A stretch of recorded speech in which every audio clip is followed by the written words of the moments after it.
של החברה. אנחנו יש את 600 שקל באיכות תיקים, מחלק את זה 10, 10, 10, 10, 10, 10, 10.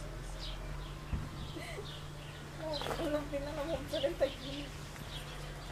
הוא מצלם את הגבינה, הוא מצלם את הגבינה. הוא אומר שהפסק זה חלק מהפרדה, והגינה זה גם נחשב.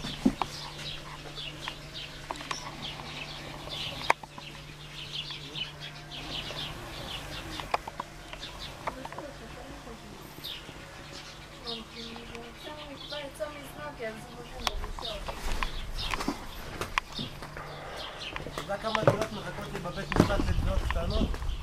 שהעורך דין אומר לי אולי עדיף ותלך לישון, תחכה בהזדמנות ככה שמישהו יתייחס אליך.